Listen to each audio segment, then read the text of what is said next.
On poursuit en culture ce matin. On vous présente la nouvelle programmation du théâtre La Rubrique et on a la chance de recevoir avec nous la responsable des communications, Élisabeth Godreau, ainsi que le directeur artistique, M. Benoît Lagrandeur.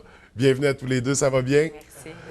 Donc, on présente la programmation 2015-2016, qui est quand même une très grosse programmation, vaste, riche, beaucoup de surprises, beaucoup de nouveautés. Au sein de cette programmation-là, on va débuter. Est-ce qu'il y avait un thème? Est-ce qu'il y avait une ligne directrice pour la montée ou on est allé dans le théâtre, tout simplement? Je te dirais, ma ligne directrice est tout le temps la même, c'est le plaisir. Moi, j'ai eu énormément de plaisir à découvrir ce spectacle-là et je devine, après 13 ans, je commence à connaître un peu le public d'ici, je devine que lui aussi va avoir le même plaisir que moi OK. à découvrir ce spectacle. Donc, la priorité, c'est l'expérience, le plaisir qu'on va vivre. Oui, tout à fait. Trouver du plaisir à aller au théâtre, Ouais. que ce soit par un drame, que ce soit par une comédie, que ce soit par la danse-théâtre, que ce soit pour le jeune public ou pour le public adulte. Mais le souci, c'est toujours le plaisir que cette sortie-là nous procure. Donc, le plaisir qui fait que ça devient un théâtre accessible pour Oui, tous, donc tout le monde y trouve un intérêt. Donc, une belle programmation qui est présentée. Puis pour le théâtre, la rubrique, il y a des pièces qui sont des productions, il y a des pièces qu'on est allé chercher à l'extérieur. Comment ça fonctionne exactement? Habituellement, on a une production maison par année et les autres, c'est des accueils.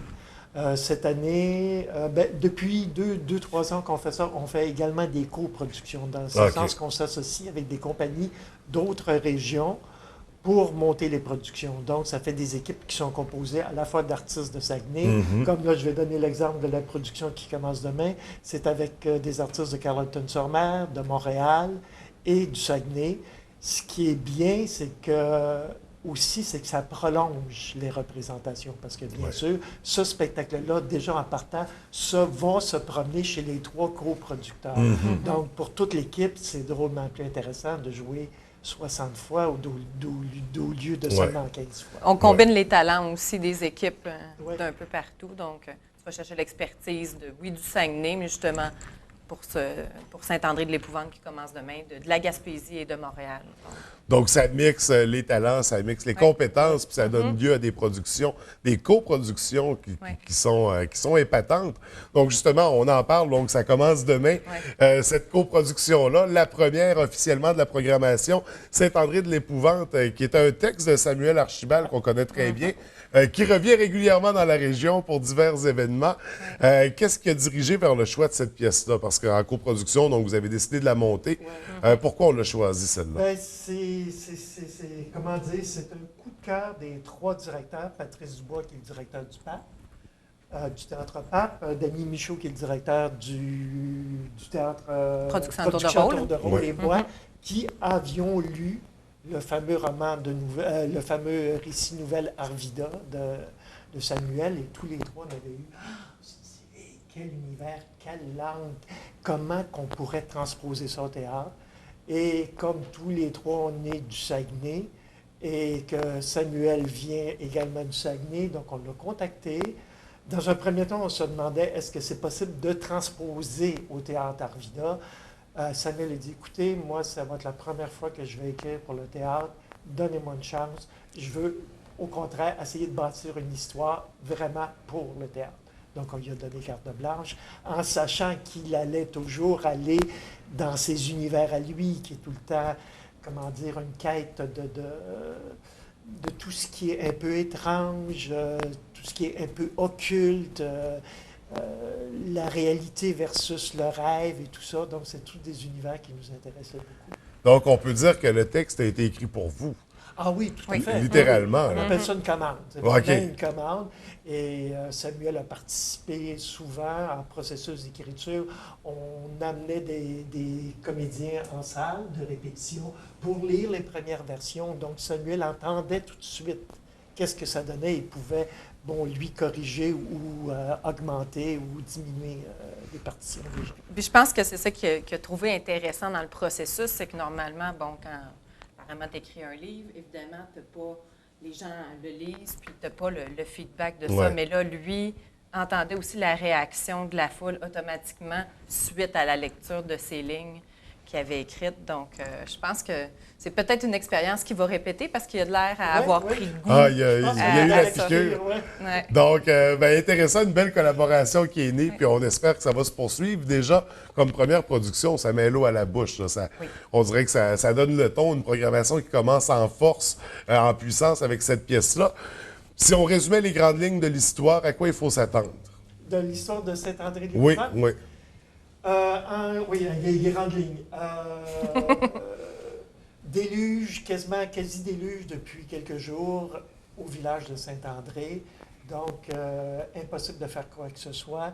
Qu'est-ce qu'on fait? Il y a certains individus qui se ramassent au bar, salon de la place. Et comme il n'y a pas grand-chose à faire, mais qu'est-ce qu'on fait? On se conte des histoires. Et souvent, c'est des histoires de peur.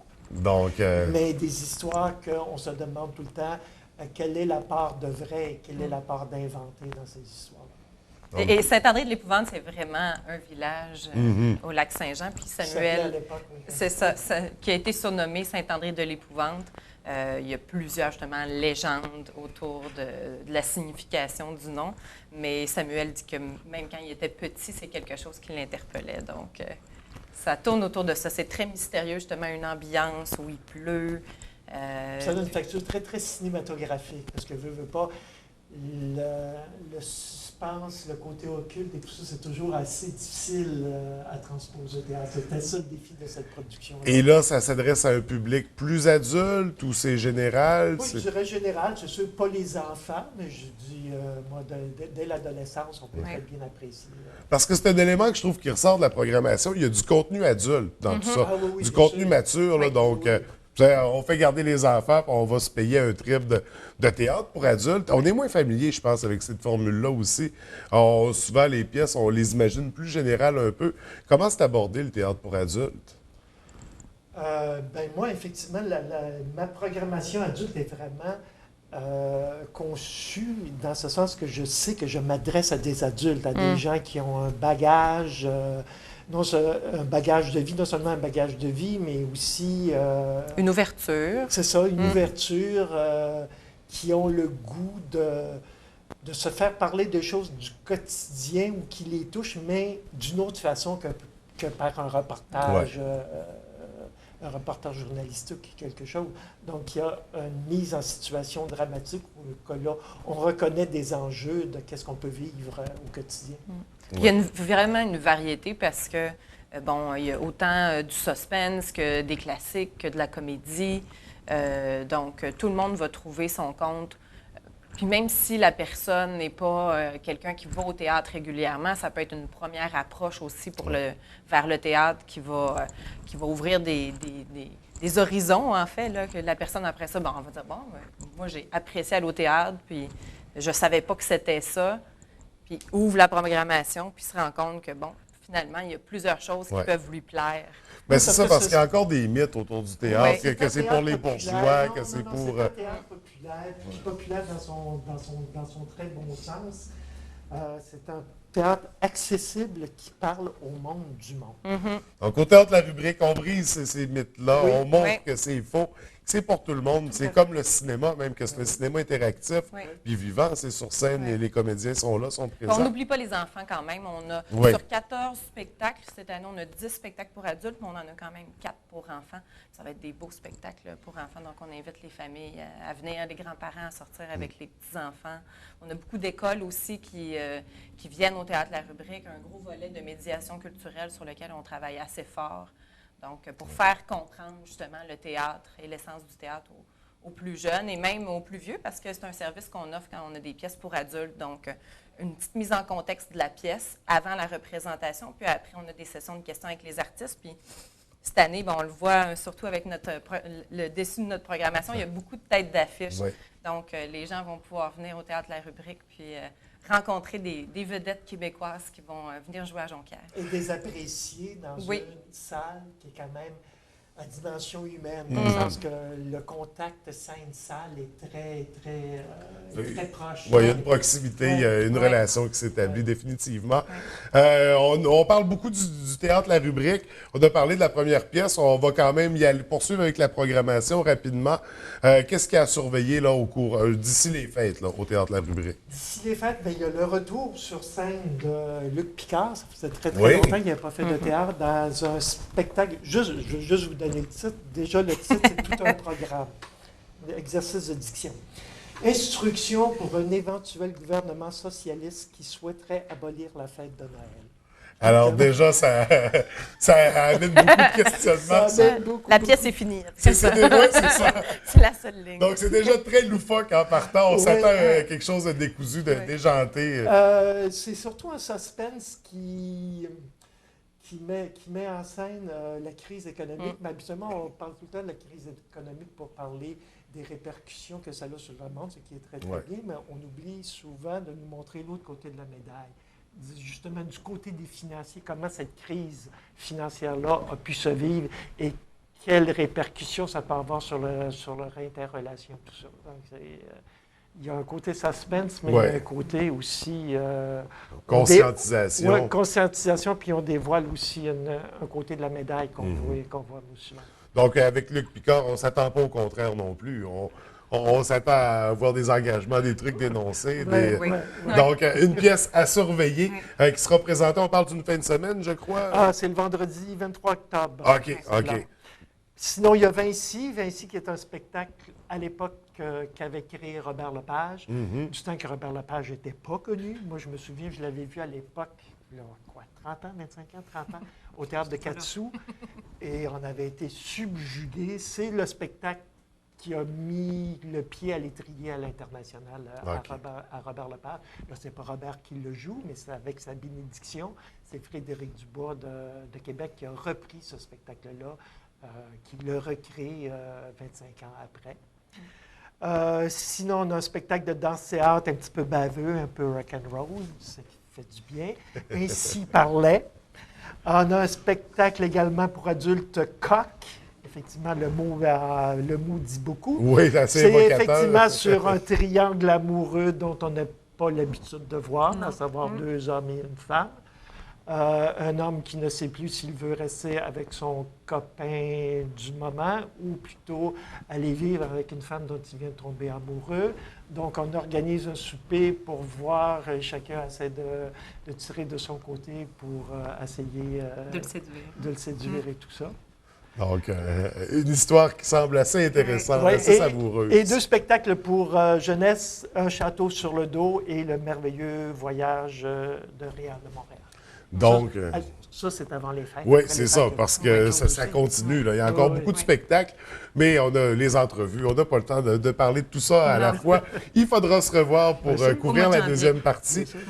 En attendant, puisqu'on ne pouvait pas tomber nécessairement dans le détail, si on veut justement avoir plus de détails sur les dates, les spectacles, les artistes, on a ça par le pamphlet qui circule comme ça, le livret. Le programme, oui, qui est dans différents lieux au Saguenay puis au Lac-Saint-Jean, sinon sur notre site Internet, donc théâtrelarubrique.com, sur Facebook. Puis je pense que c'est important de noter, Benoît tout à l'heure parlait de Saint-André-de-l'Épouvante. Saint-André-de-l'Épouvante, c'est notre production annuelle, donc la production annuelle joue toujours plus de représentation.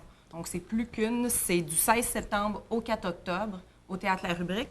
Puis sinon, toutes les autres pièces, c'est vraiment... elles ont chacune une représentation, donc il ne faut pas les manquer.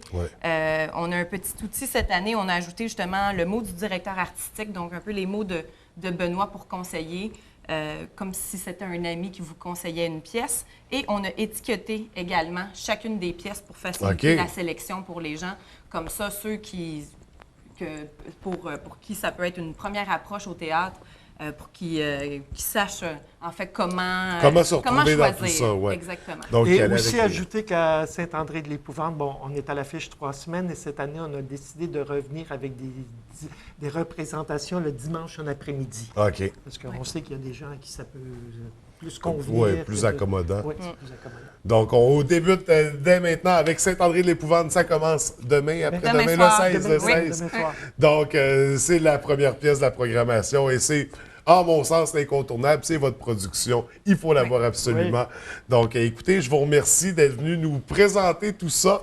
On a jasé beaucoup autour du sujet. On invite les gens à consulter le site Internet pour retrouver l'ensemble de la programmation et des détails. Vous suivre sur Facebook aussi, où on a des actualités, des photos, des beaux partages. Et d'ici là, donc, nous, on aura la chance de se revoir, j'espère, en janvier pour présenter la suite de la programmation. Et on vous souhaite beaucoup de succès pour l'automne. Merci, François. Merci.